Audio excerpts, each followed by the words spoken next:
Bom, boa noite mais uma vez.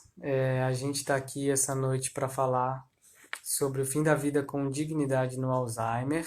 A gente já teve alguns probleminhas para funcionar, mas agora há de dar tudo certo, tá? Então eu vou pedir pro meu amigo Gustavo Tanus chegar junto, eu vou incluir ele aqui e a gente vai começar. Vamos lá.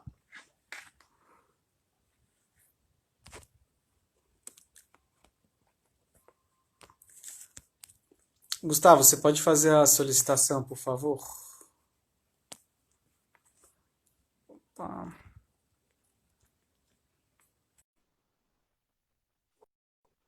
Agora sim, Gustavo, vai chegar aí e nós vamos começar.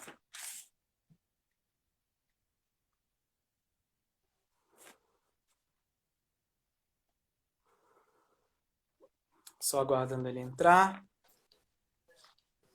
Mas, Ah, gente, tá um pouquinho complicado, mas agora vai, meu amigo. cara, que loucura, né? Essa nova modernidade aí de lives o tempo todo, acho que emperra todo o sistema, né? Fica tudo meio travado. Pois é. Mas agora vai dar tudo certo, né? Não, agora já estamos aqui. Agora acho que não tem erro. Tá tudo bem aí contigo? Tudo bem, tudo bem. E aí? Tudo bem também. Tirando esse perrenguezinho aí das tecnologias, né? Ó, eu já nem sei mais que horário que a gente conectou, não vou ter controle de hora aqui, você fica aí na função, beleza? Tá bom, tá bom. Tô organizando aqui. Acho que depois dessa a gente vai ter que fazer mais algumas para compensar A galera indo essa e ida. vindo, indo lá no Facebook, voltando pra cá. Eu vi que até a Ana conectou de novo agora. Falei, pô, a galera tá da gringa conectando e a gente fazendo eles ir de um lado pro outro. Pois é, pois é. Mas então tá, cara. É, queria primeiro, assim, né, te apresentar um pouquinho e só falar que, pra quem não conhece, né, explicar que eu te conheci, né, no início da minha faculdade e acho que te devo, assim,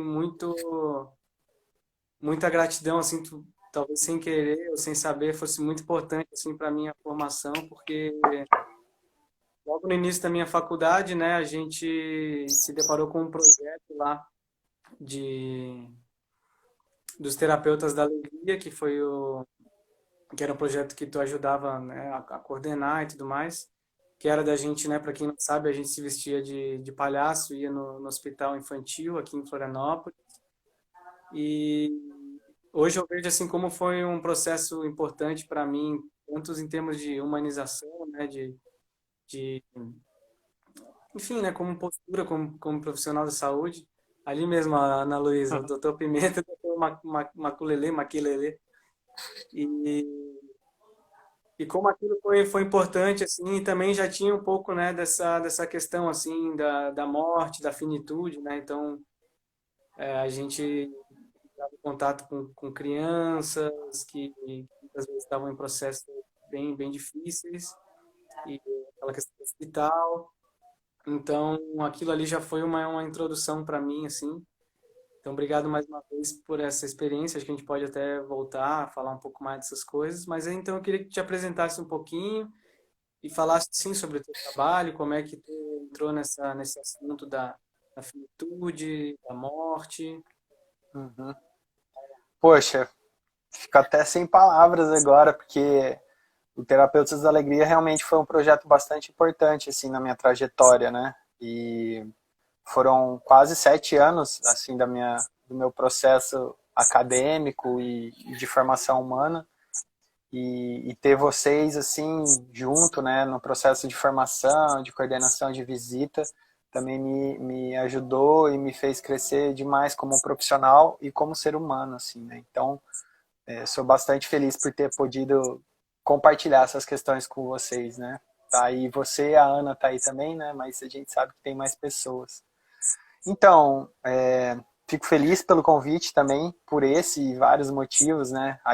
Sempre admirei seu trabalho artístico e, e tenho certeza que o cuidado que você tem na área profissional como psicólogo não é menor do que na sua área artística, né? O seu empenho todo. E fico feliz pelo convite também. Acho que esse tempo de pandemia tem me proporcionado poder falar um pouco mais dessa minha formação, né? Porque falar de morte não é algo muito comum. Então, minha primeira formação é em naturologia aplicada, e aí eu caminho por esse terreno por um tempo, né? Com as terapias naturais, com a medicina chinesa, com a especialização em saúde mental e atenção psicossocial. E aí eu decido me jogar para a pedagogia. Aí eu faço a graduação em pedagogia e o mestrado em doutorado eu faço discutindo a morte como elemento de formação humana para a vida, na linha de filosofia da educação, na UFSC, né, no PPGE, o Programa de Pós-Graduação em Educação. E, na verdade, eu começo isso sem saber em 2008, quando meu pai faleceu e eu decidi escrever um diário para ele, enquanto ele estava em coma. E aí, nesse processo de escrever o diário para ele, ele acabou falecendo e o diário serviu para eu me alimentar daquilo, né? Para eu fazer meu processo de luto, que na época eu nem sabia que era isso, mas eu estava elaborando o meu luto através daquele diário. E aí, em 2011, eu entro na pedagogia, já querendo entrar no mestrado. Conheço o grupo de filosofia da educação, o grupo de pesquisa, e em 2012 eu já engreno no mestrado junto com a graduação, né? Então foi um processo bastante, eu não sei se eu posso falar intuitivo, mas ele aconteceu, né? Não foi programado, vou estudar sobre morte. Mas foi interessante, porque no final do meu doutorado, o que eu percebo é que a morte ela foi muito mais presente na minha vida do que só com meu pai, né? Então, tive meu avô com 14, um padrasto com 15, depois um amigo com 18, outro amigo com 20, depois meu pai com 24, a minha madrasta com 27, e assim, foi sendo um ciclo, né? Então, acho que foi bom eu estar onde eu estava para conseguir lidar e elaborar com todos esses processos de luto. Legal, cara, bem legal. Então, eu queria assim que tu compartilhasse um pouquinho sobre o que tu descobriu assim essas questões, né, da finitude, da morte, que outros olhares assim que a gente pode ter sobre isso que possa ajudar, principalmente nesses casos familiares, né, de pessoas que estão com Alzheimer e tudo mais, porque essa doença, assim, como o Alzheimer, é uma doença progressiva, e então ela tem algumas particularidades, assim, né? Então as pessoas acabam vivenciando um pouco desse luto ainda com a pessoa viva, né? Uhum. Então é um luto um pouco antecipado, que às vezes pode cair numa, né, numa tristeza que, enfim, natural também, mas também pode não ser muito bom, pode ser uma espécie de depressão, ou também uma depressão que vem após a morte. Então, como o Alzheimer tem essa questão do luto em vida. Então, as pessoas, os maridos perdem, às vezes, uma companheira, assim, né, a integridade, ou pais, filhos, às vezes, perdem, às vezes, pessoa que também serve como suporte em termos práticos, muitas questões da vida. Então, também tem mudanças de personalidade. Então, tem essa particularidade, assim, de ser um luto em vida ainda. Então, eu, assim, saber se um pouco desses assuntos, da família, da morte, que poderiam, de alguma forma, ajudar essas pessoas enfim, esse lá em vida. Uhum. Na verdade, a gente tem uma visão equivocada da morte, né?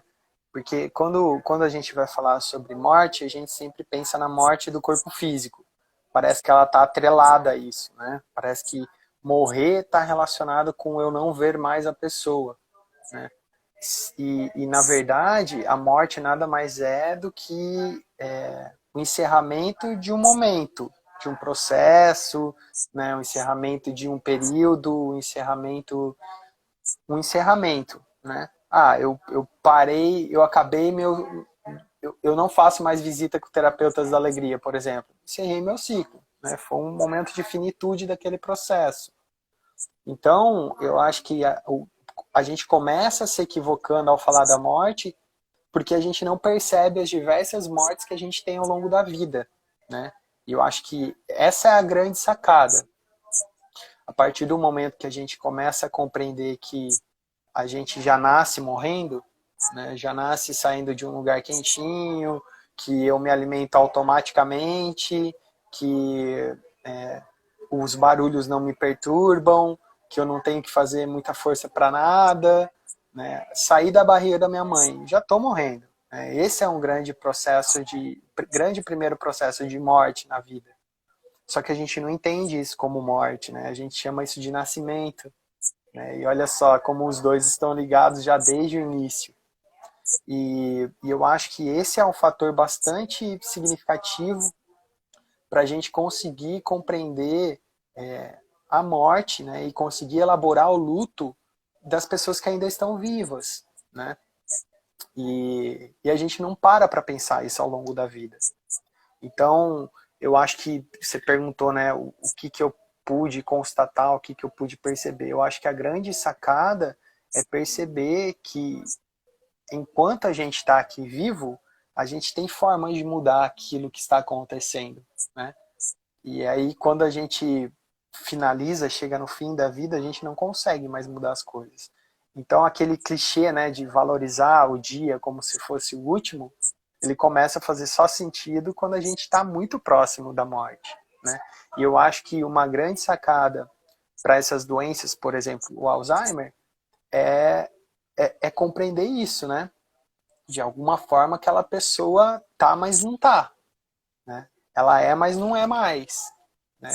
E, e eu acho que essa é a linha tênue, né, de da gente conseguir compreender os processos de finitude já no momento que estamos vivos ainda, né? E aí eu acredito que quando a gente chega numa doença como Alzheimer, por exemplo, que a gente parece que a gente perde aos poucos a pessoa, né? Ela vai escorregando da nossa mão. Acho que essa é a sensação, né? Um dia ela não lembra seu nome, outro dia ela não lembra as vontades, outro dia ela não lembra mais como fazer xixi, como fazer cocô, né? Então a gente vai perdendo, ela vai escapando aos poucos. Mas se a gente tiver consciência de que a gente está sempre num processo de perda, talvez, né? E aí eu vou dizer talvez porque cada pessoa lida com isso de uma forma, talvez não seja tão impactante e dolorido uma pessoa que a gente está cuidando com alguma doença degenerativa. Hum. Isso é bem importante, assim, né? Bem interessante. E eu vejo até como isso pode auxiliar, digamos, o processo de aceitação, assim, da própria doença.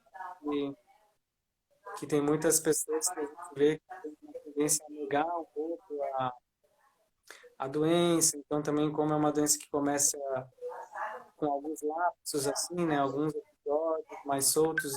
E acho que é até legal falar aqui que nós dois temos essa experiência pessoal, assim, também. Tu compartilhou comigo que tens uma avó, realmente, eu tive também duas avós, né? Uma delas eu morei com ela por bastante. Então, mas o que a gente vê, assim, em muitas famílias, o que eu tenho visto, é que tem ainda uma certa muitas vezes uma certa negação assim em aceitar propriamente a doença, né, de não reconhecer às vezes a gravidade da doença, fazer pouco caso, achar que a pessoa está sendo preguiçosa ou que é falta de atenção. Então, agora falando, eu vejo o quanto isso seria importante também, né, o fato de encarar essa finitude, de conseguir olhar para esse momento do diagnóstico da doença como uma transição, assim, né, como um processo mesmo de finitude de um período, assim, de ciclo para um outro. E enquanto isso pode poderia ajudar nessa passagem, assim, né? Nessa aceitação da doença em si, né? Porque essa aceitação passa também por esse luto, né? Por essa aceitação da finitude, né? Do... Então, na verdade, a Marinês ali, eu nem sei se é tua parente, mas tem Castro. Ela É, falou ela falou da questão de buscar a informação, né? E isso aí é muito importante mesmo, né? Porque, principalmente quando é uma pessoa muito próxima, a gente tem uma dificuldade de, de lidar com isso, né? De aceitar. Meu, mas como que você está esquecendo isso aqui? É o nome do seu filho, é o nome do seu neto, né? Como? Né? E por mais que a gente saiba, parece que fazer a construção disso de uma forma consciente é um processo muito mais complicado, né? E aí a gente sabe no Alzheimer que quanto mais você contraria, mais difícil pode ficar a situação, né? Então você tem que aprender a lidar com as situações, né? Com o nervosismo, com a raiva, com o esquecimento, né?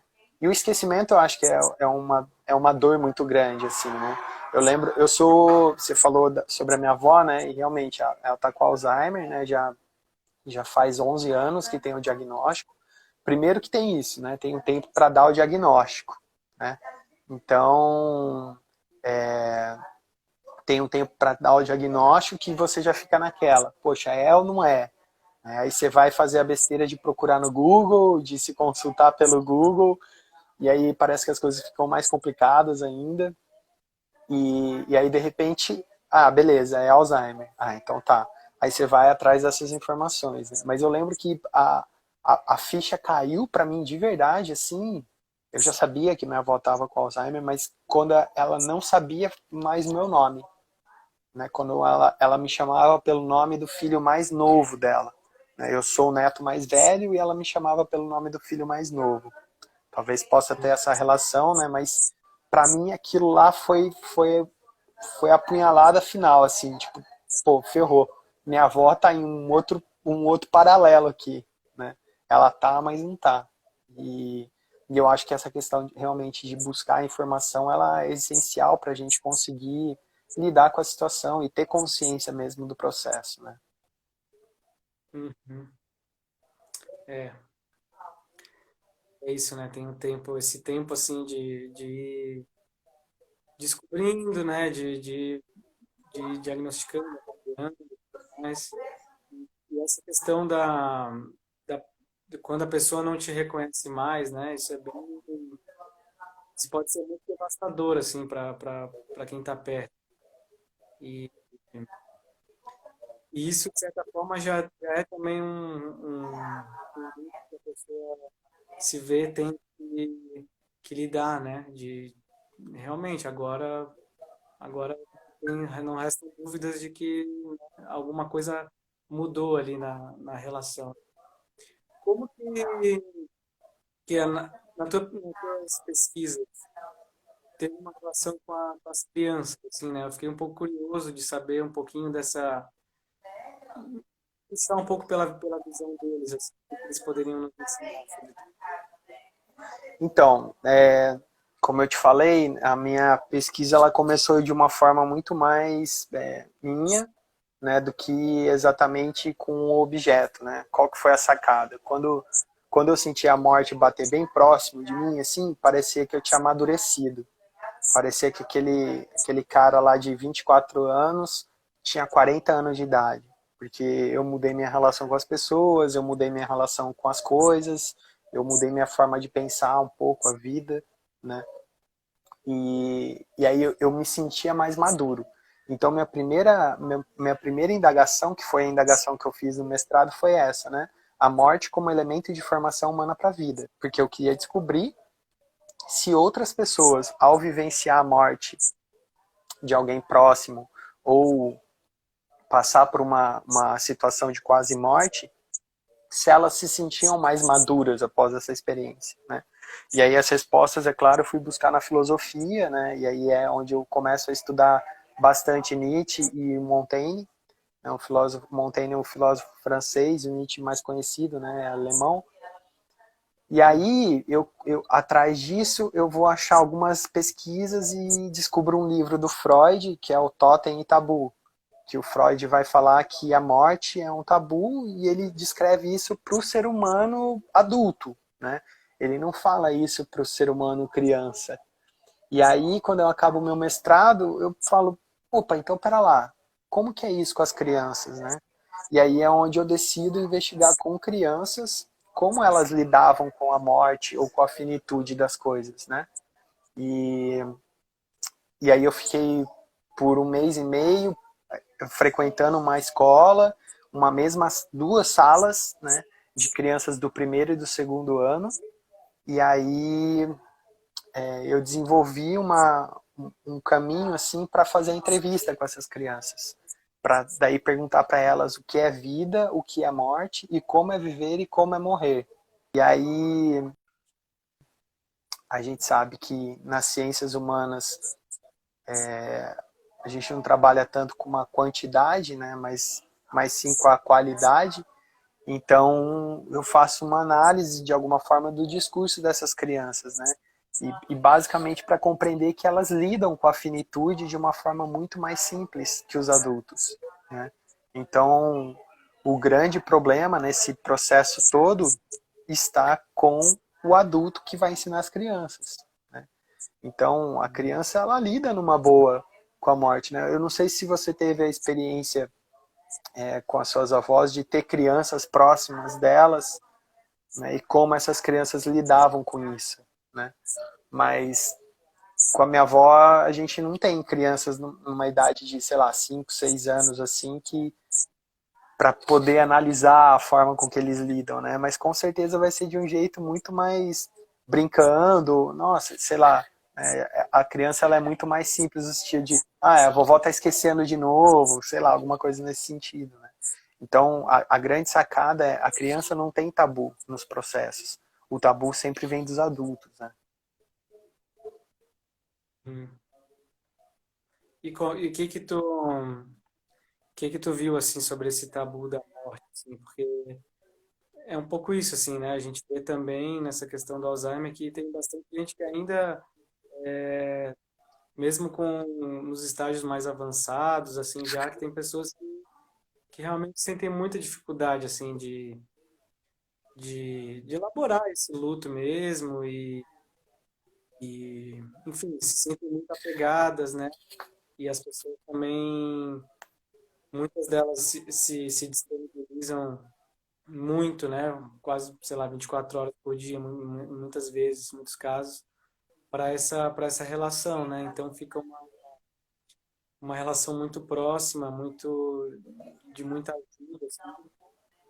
Muitas pessoas, né, deixam de fazer algumas coisas que faziam por prazer, ou às vezes por trabalho mesmo. Então, o que que tu descobriu assim sobre essa questão do tabu, assim, né, da morte como tabu? Porque eu também, né, nos meus trabalhos com grupos de idosos, a gente vê que é algo que eles estão muito querendo falar, né? Nesse caso, os idosos mesmo, né? Então, eles falam também com mais naturalidade, assim, sobre isso, e já chegam falando, assim, sem ter esse tabu, né? Então, falam, já estou cansado, para mim valeu. E eu até lembro, assim, a minha avó falando essas coisas, e acho até que antes, assim, até mesmo do Alzheimer, ou no início, mas para eles também parece que os idosos não têm tanto esse tabu, assim, né? Parece que fica mais da quem está mais distante, talvez, da morte. Então, você fala uma coisa interessante, né? E tem essa relação, né, da gente falar que o idoso ele volta a ser criança, né? E em vários momentos a gente pode constatar isso, né? Esse é um deles, né? Ele já lida de uma forma diferente com a morte, né?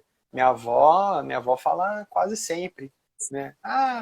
Já tô esperando já, né? Às vezes eu nem sei o quanto é ela mesma ou o quanto ela tá bagunçada só, mas parece parece muito verdadeiro o discurso dela, né? Já tô cansada, não aguento mais, daqui a pouco eu vou morrer mesmo, né?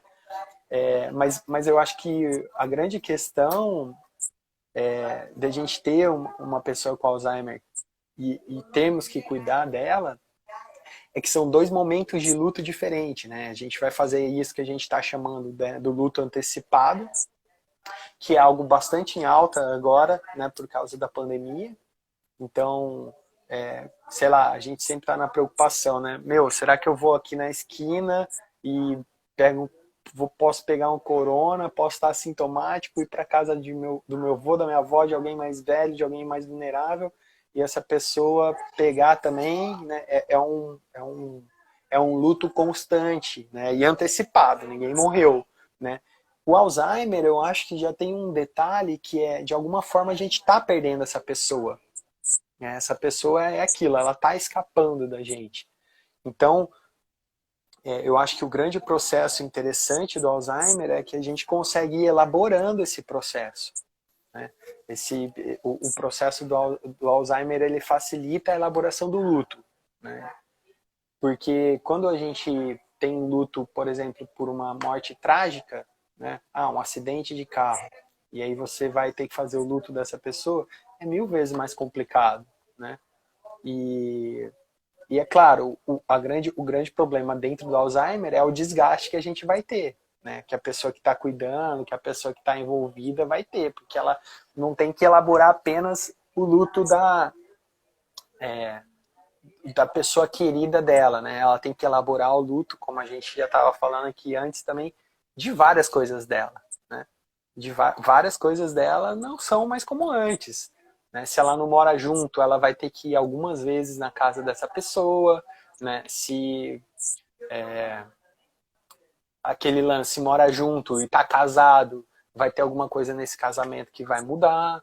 Né? Se tinha uma atenção para os filhos que era de um jeito, a partir do momento que está cuidando de uma pessoa em casa, vai ser uma outra atenção.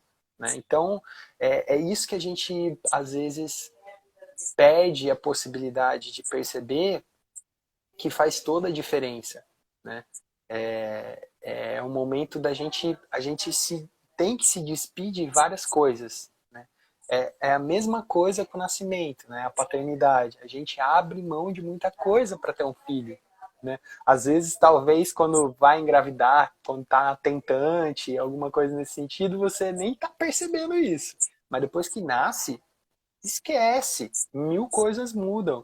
O tempo que você demora para comer é sempre relacionado àquela criança, o horário que você vai poder sair e fazer algum programa com outros amigos é determinado por aquela criança. E a mesma coisa quando a gente cuida de alguém. Né? O Diogo até mandou ali, né? A mesma coisa com uma pessoa com câncer sério, né? Um idoso com câncer sério. Mesma coisa, né? Hum. Então, eu acho que é esse processo. A partir do momento que a gente se tornou cuidador, né?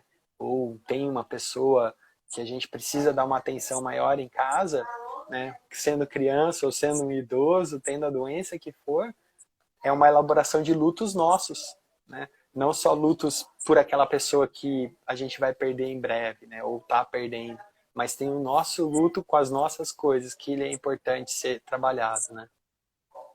Hum.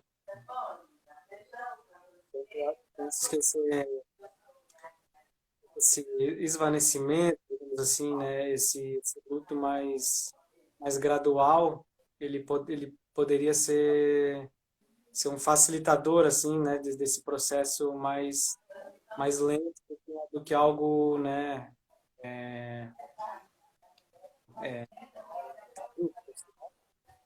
Mas também é isso, né? Para quem está perto e está vivendo uma série de lutos, será que não pode causar assim, uma certa sobreposição de lutos, né? Hoje faz isso, amanhã não consegue mais aquilo. Então, eu vejo que é muito isso também, né? Que as pessoas que estão juntas sofrem muito com essa sobrecarga, cuidado e tudo mais.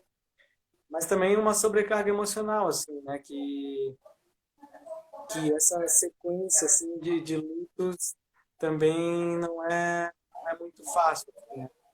Mas talvez seja importante mesmo isso vendo que esses eventos eles podem ser vistos como uma oportunidade assim de a gente ir conseguindo se desapegar de uma maneira saudável, assim, né? Na medida do possível. É claro que é uma situações muito difíceis, assim, mas procurar vendo nesses momentos oportunidades assim de lidar com esses próprios lutos, assim, né?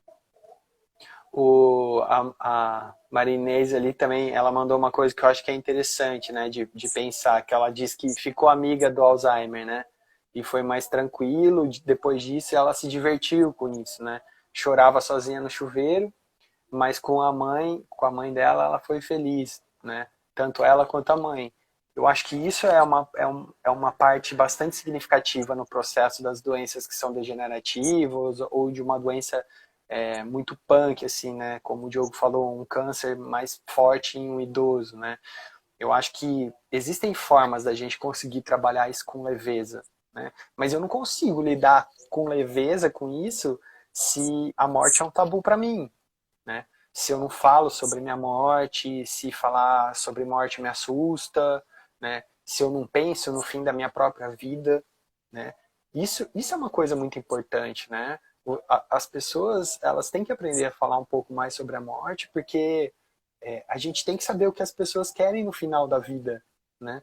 Aí como é que eu vou chegar com Alzheimer e eu vou falar as coisas, ninguém vai dar credibilidade para mim, né? Então, é, aquele lance de pensar num testamento, né? Pensar naquilo que como você quer ser tratado no final da vida, né? Isso é algo essencial para a gente conseguir ter uma leveza maior nesse processo, né? O luto ele tem diversas formas da gente poder explicar ele, né? Mas eu gosto da forma mais clássica mesmo, que é a da Elizabeth Kubler-Ross, que ela vai falar das 5 fases do luto, né? E a gente sabe que essas 5 fases, né, raiva, negação, barganha, depressão e aceitação, elas não vêm numa ordem, elas não têm um tempo específico, e a partir do momento que eu vivo um luto meu e vivo o luto de outra pessoa, é exatamente o que você falou. São vários lutos acontecendo e várias fases ao mesmo tempo. E aí, para eu conseguir ter uma saúde, minimamente, uma saúde mental para isso tudo, é muito mais complexo. Então, a galera, eu tinha uma amiga que mandava sempre coisas de morte, né? Quando ela via, ela me mandava as coisas de morte. Daí um dia ela falou assim: ah, Gustavo, desculpa, mas eu vejo coisas de morte, eu lembro de você, né? Eu não queria fazer isso. Daí eu falei: não, mas eu gosto disso, né? Porque pensar na morte é aquilo que fala: opa, tô vivo ainda, né? Então é essa oportunidade da gente conseguir lembrar que tá vivo, né? E eu acho que o que a Maria Inês fala ali é realmente isso, né? Você conseguir levar isso de uma forma mais leve, né, mais saudável, é fundamental nesse processo, tanto para a pessoa quanto para você que está cuidando, né? Sim, legal, cara. E dessa importância disso poder ser pensado, assim, né? Isso é legal porque também esse tipo de doença, como Alzheimer, muitas vezes ele se impõe para a família como como algo, digamos, muitas vezes difícil demais, assim, de uma pessoa sozinha conseguir dar conta, né? Até alguém comentou aqui, deixa eu pegar o nome, que falou que o Emilisias disse, né, quem vive o Alzheimer em família vive uma Uhum. solidão social, né?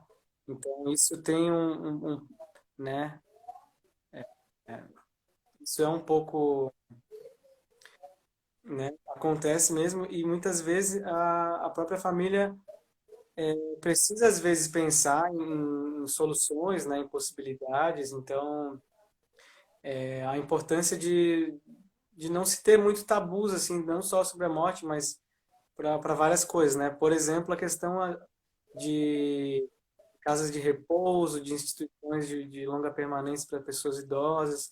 Eu vejo que é importante para as pessoas também não terem tabu sobre isso, né? Porque muitas vezes as pessoas falam, nossa, mas como assim vai deixar, vai depositar, né? Falam desse verbo assim, depositar a pessoa no asilo, ou então muitas vezes as pessoas já têm essa ideia de que isso é uma coisa negativa, né? Então o simples fato de a gente tirar um negativo ali do rótulo daquela coisa permite com que a gente possa pensar nas possibilidades para o melhor dos envolvidos, né? Então, como a gente está falando aqui desse fim da vida com dignidade,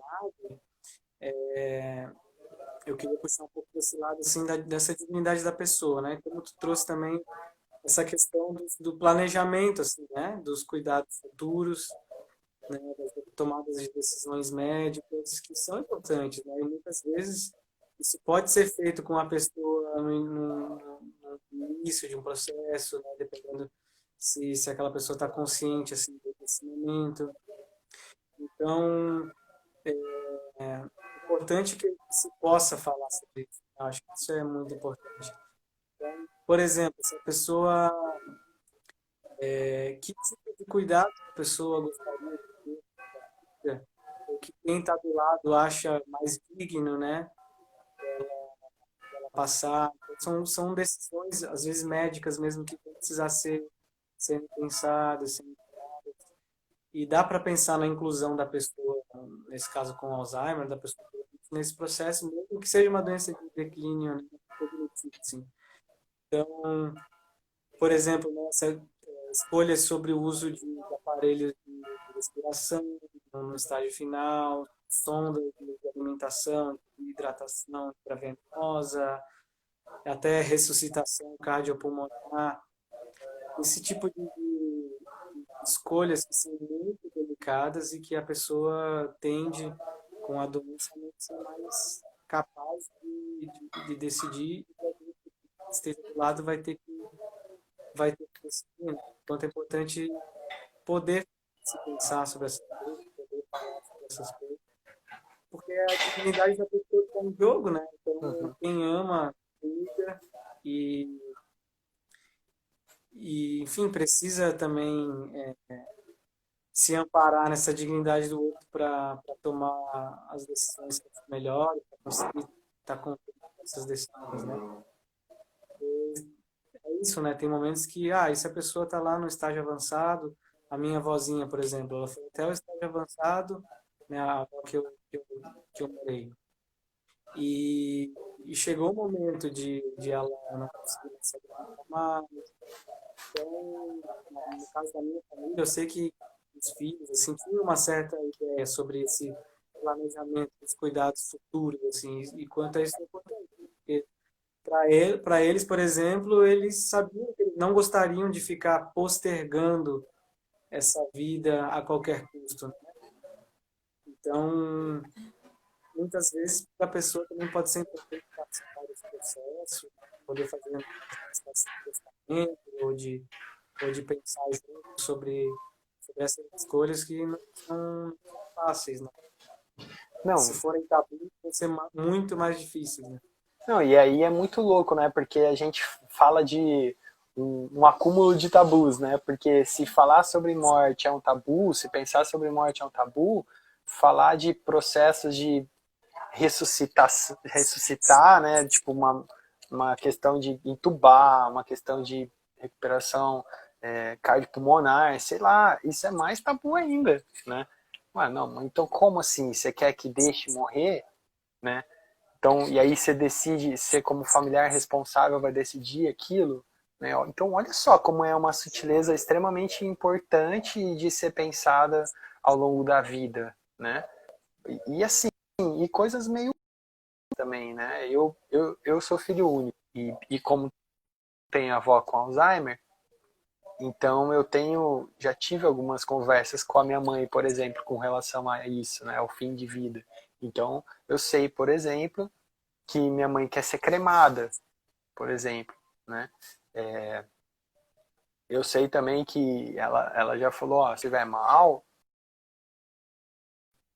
pode me colocar num lugar de repouso e tudo mais, né? Então, e agora eu vejo isso com a minha avó também, né? O quanto é difícil para os irmãos falarem, tipo, não, ela precisa estar em algum lugar que pode dar uma atenção mais dedicada para ela, né? E isso até é um pouco de tabu, assim, né? Parece que tem que ir alguém ali jogar uma lenha tacar um alquinho, jogar um fósforo pro negócio pegar e a galera começar a falar do assunto, né? Porque é um tabu também, né? Mas dá pra gente diminuir esses tabus, né? A gente tem muita coisa que é tabu ao longo da vida, né?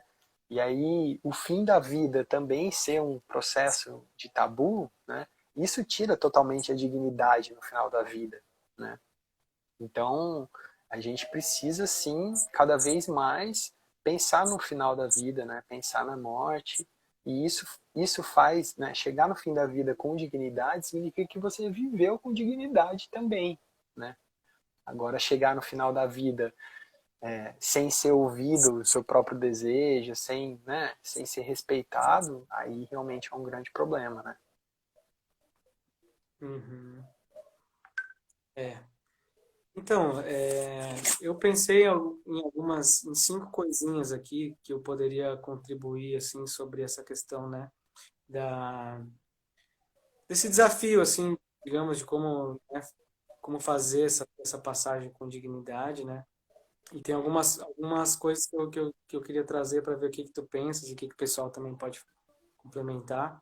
E a Aham. primeira delas seria por nossa parte, né, por parte de quem está perto, dos familiares, seria reconhecer que a pessoa é mais do que um diagnóstico, né, que ainda é totalmente humana, que merece o seu respeito, dignidade, e que tem muitas das mesmas necessidades emocionais, psicológicas e sociais que as pessoas sem os problemas cognitivos, né?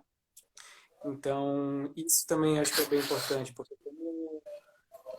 como é uma doença que, como a gente está falando, vai levando as pessoas aos poucos, né? E chega-se, né, num momento em que você está cada vez mais dependente para diversas atividades do dia a dia.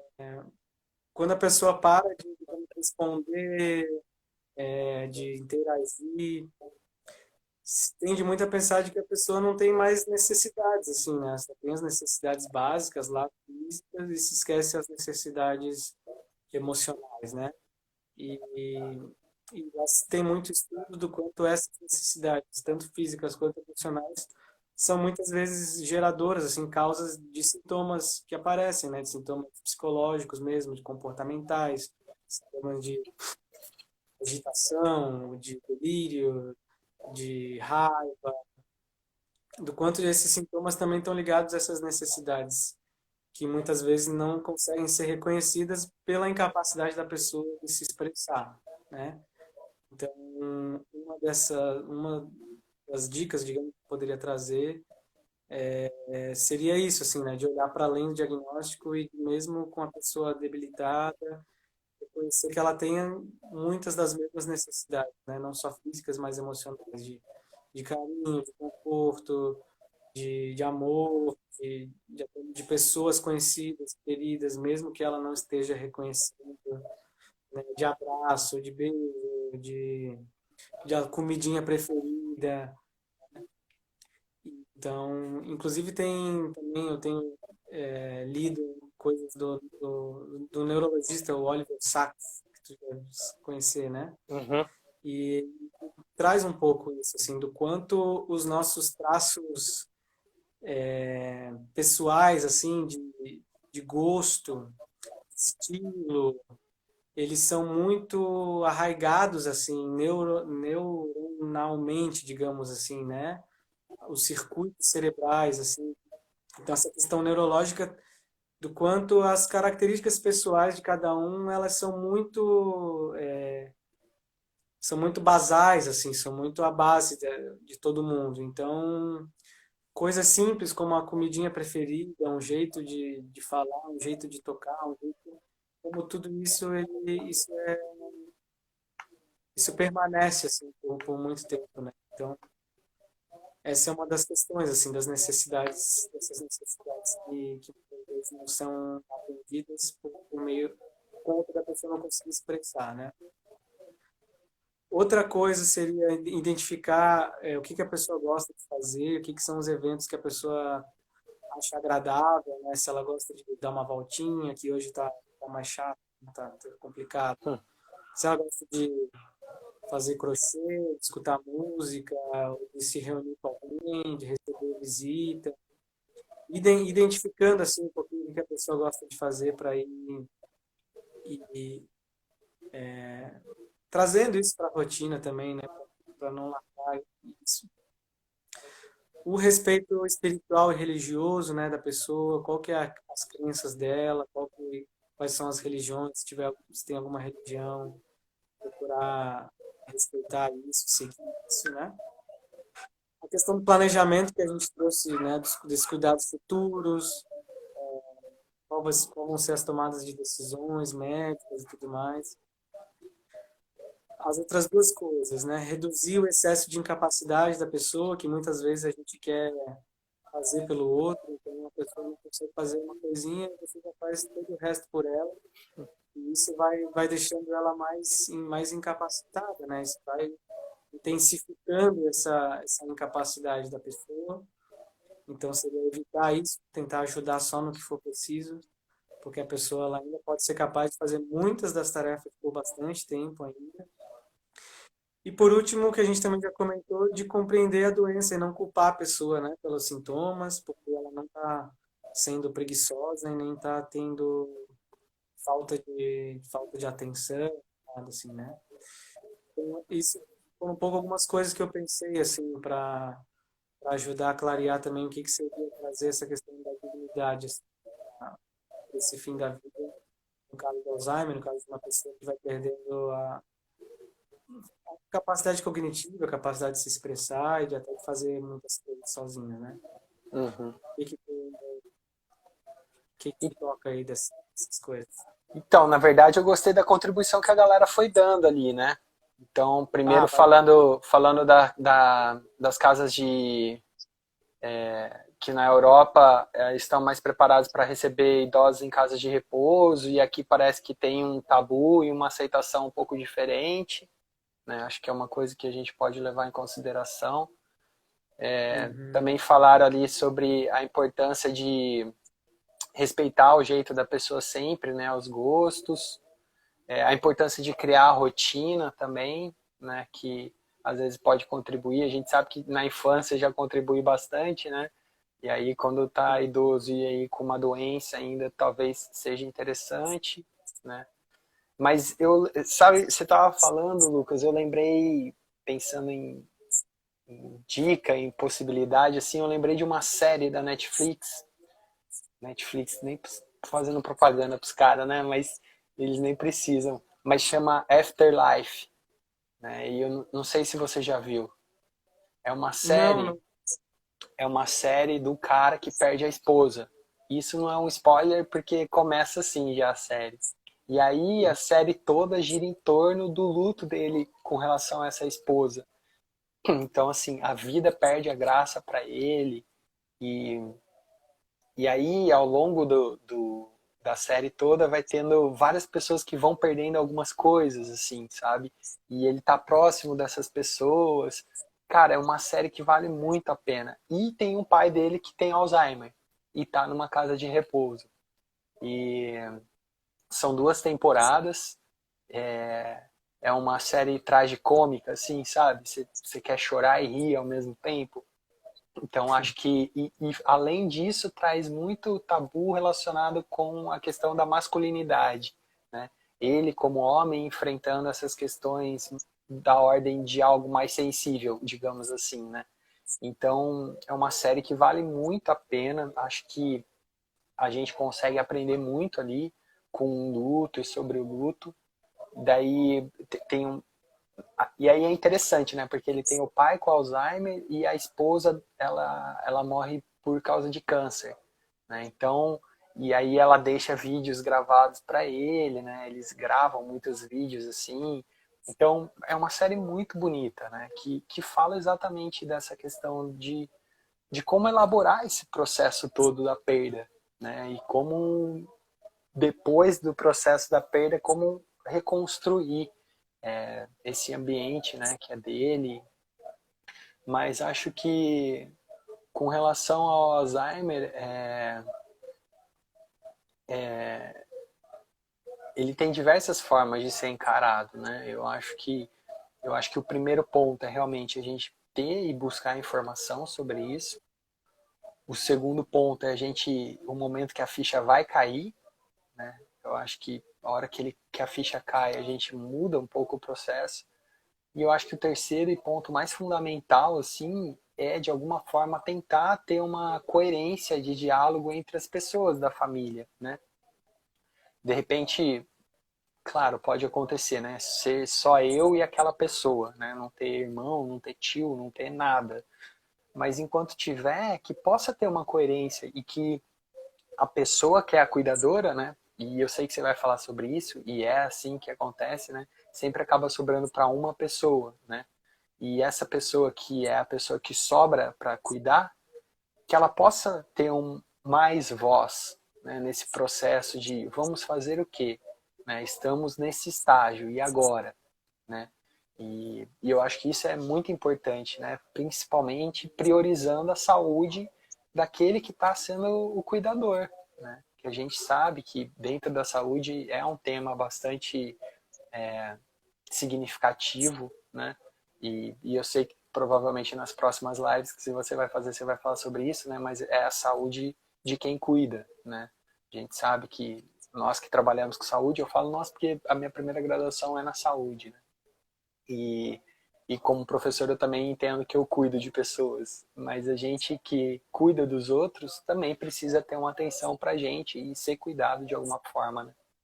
Então, eu acho que a partir do momento que temos pessoas como apoio, a gente precisa contar com essas pessoas. Né? E vou te passar a bola de novo, mas eu queria que você respondesse uma pergunta que eu já tinha pensado aqui. Para você, o que Ah, que é um fim de vida com dignidade? hum. Não foi combinado, né? É, eu acho que é um pouco isso, assim, né? O respeito pela, pela pessoa como um todo, né? Então, pelas crenças, pela religião, pelos gostos, por tudo que a pessoa tem como identidade, assim, a respeito pela identidade da pessoa. E, e acho que é um pouco bem por aí, assim, né? Do respeito, nesse caso, com Alzheimer, né? Linkando, assim, né, nesse caso, por uma outra pessoa. E para mim, mesma coisa, assim, eu acho, né? Que eu seja respeitado e que se eu não puder me expressar, que alguém esteja do meu lado, que cuidando, que saiba ou que siga conforme o que ela acha que eu gostaria, assim, né? Eu acho que é um pouco isso, assim, a dignidade estar alinhado, assim, com o que a pessoa tem como identidade, assim mesmo, né? Com as crenças, os gostos. Então, que isso seja escutado quando possível, ou que seja mesmo, né, interpretado ou seguido conforme a pessoa era, conforme, né, você sabia que aquela pessoa gostaria ou imaginava. Então, eu acho que é por aí, assim.